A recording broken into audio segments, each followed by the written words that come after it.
So you've decided to start using morning baskets in your homeschool. But now you're wondering, what do I put in it? Hi, I'm Christy with Homeschooling in Progress. And in this video, I'm going to share with you some ideas on what to include in your morning baskets. Now, some of these ideas you might use every day, and some you may use once a week or on a loop. And basically a loop is, instead of assigning something to Monday or Tuesday or Wednesday, you just have it in a rotation where you do one thing the first day, another thing the second, and so on. And then when you get to the last item, you loop back around to the first one and do it over again. And that's beneficial if maybe you don't do school every single Monday or every single Tuesday. You don't miss that thing that happens on Monday or Tuesday. All right, so let's get into what I use in my morning basket, and hopefully that'll give you some ideas on what you can use in yours. Now I'm going to start with the items that I use every day. And those are items like Bible or prayers, which we do more of a prayer in the beginning. We start with the rosary. Some families do Bible scripture reading, so you can certainly include that every day in your homeschool if that's something your family does. We also do memory work and vocabulary, a saint of the day, and then we finish with a read aloud at the end of our morning time. Okay, so what do we use? Well, for our memory work, I have binders for the kid. This is mine, and then the kids also have their own.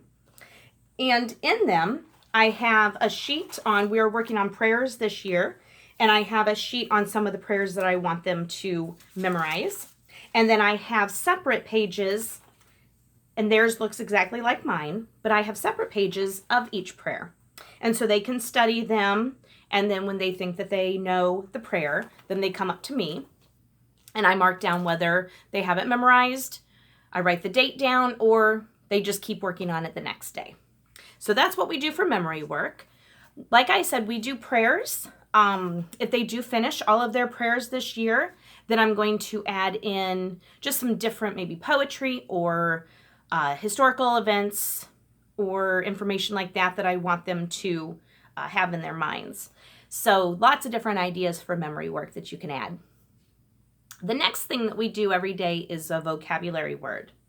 I have, before I get started with that, this is our morning basket. It's just a basket I got at Michael's. I used a 40% off coupon with it. And it's nice and sturdy, which is good because I have a lot of stuff crammed in there. I have our morning basket work plus our group work all shoved in there, so it's always in one spot, right on the corner of my desk. All right, so in that basket is our vocabulary book. And this is such a fun book. We've been doing this, I think 2 or 3 years now. I know we did it for sure last year. I'm not sure about the year before that.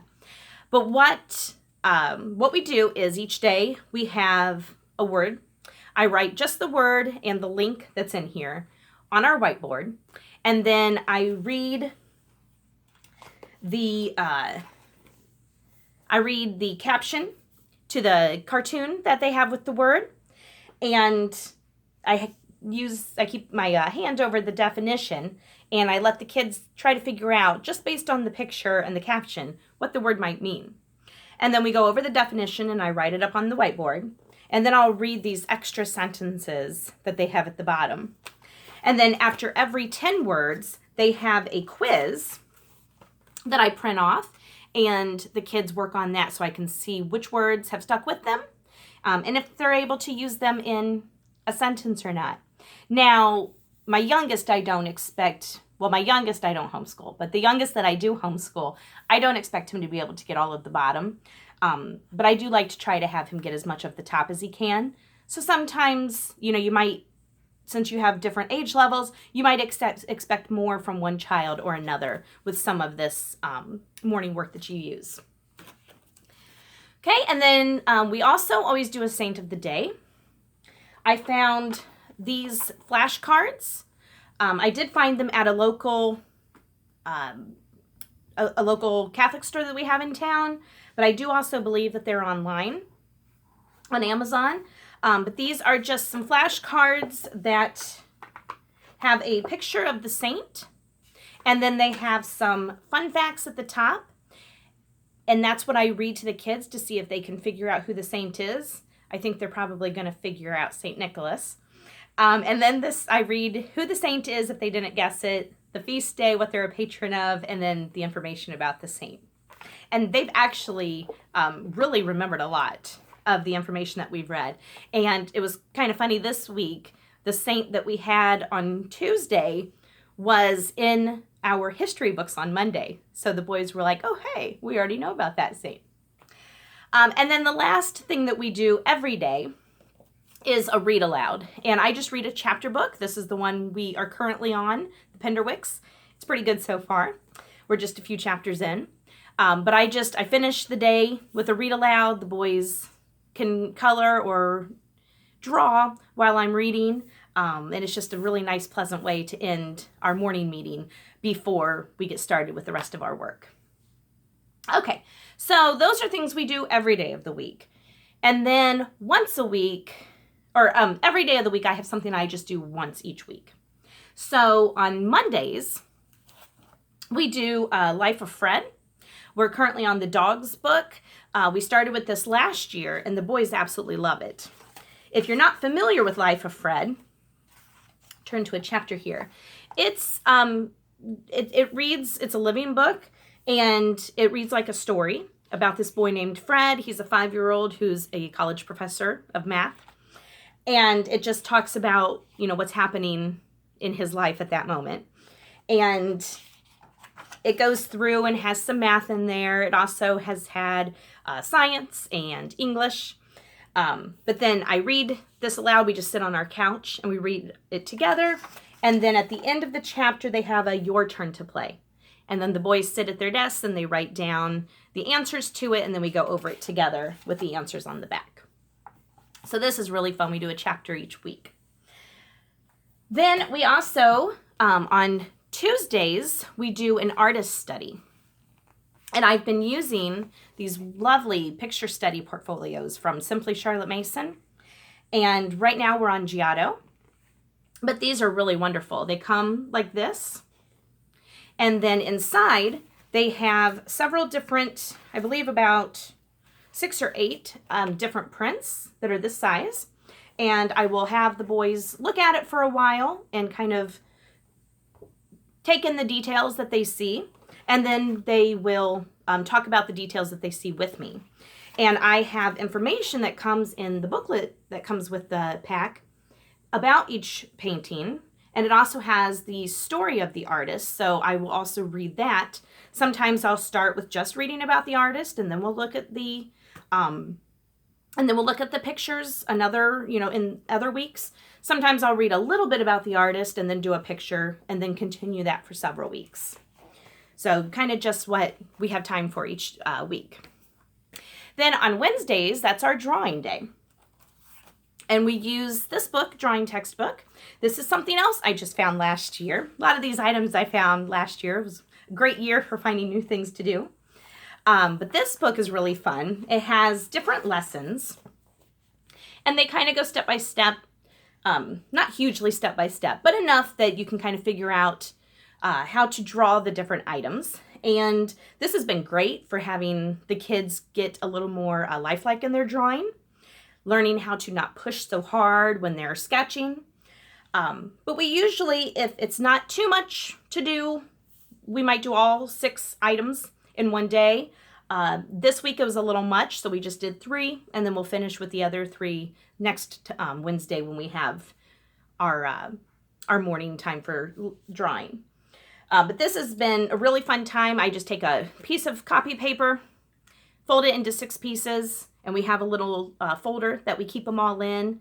And the boys look back from time to time and, oh, wow, I've been drawing this a lot better, and so on. So that's something that we really enjoy. And I draw with them. I put a paper on the whiteboard, and then I kind of go step by step with them, and they kind of follow along.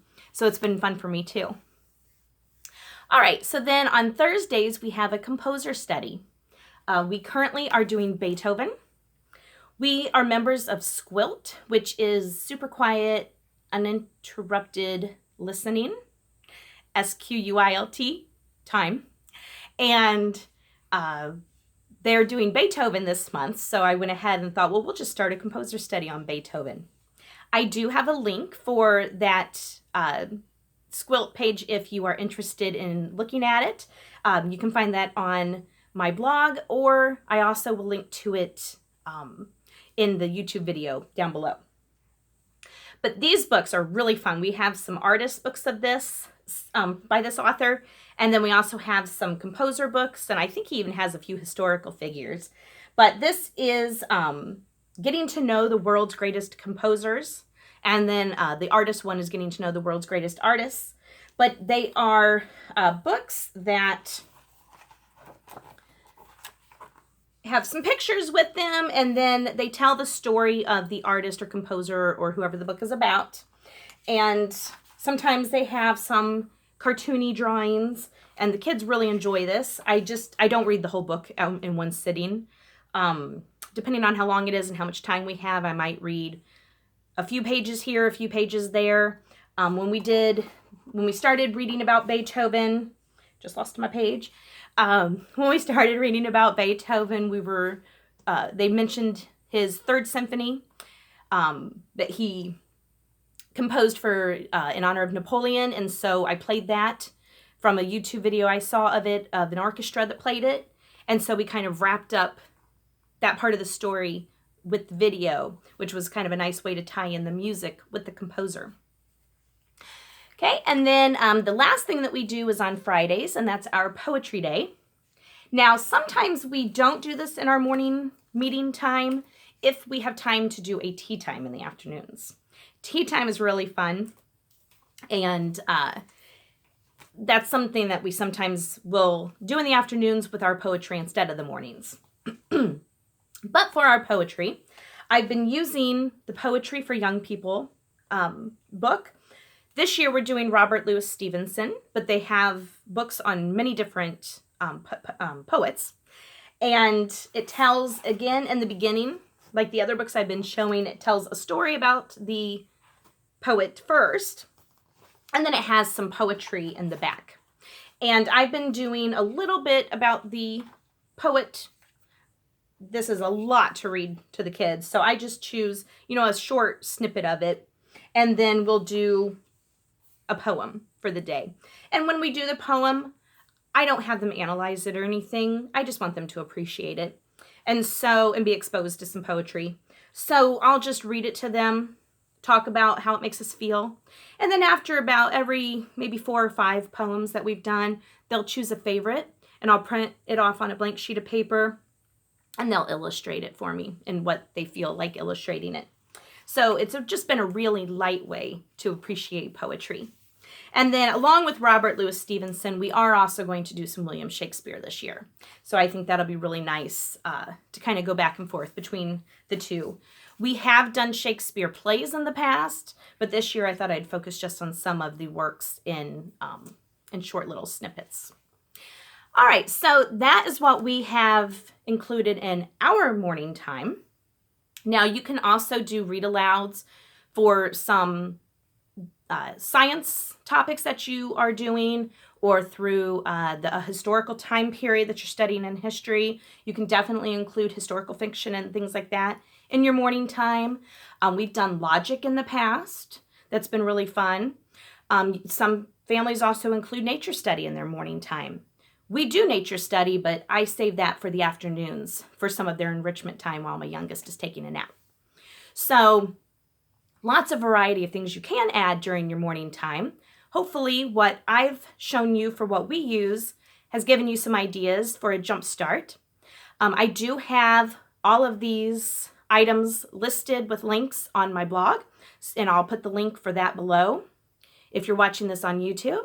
And make sure you subscribe to my YouTube channel, and you can subscribe to my blog as well for email updates. But I will update every time I have a new video, you'll know. So make sure you subscribe so that you can keep up on those. It's free to subscribe. And thanks for watching, and happy homeschooling.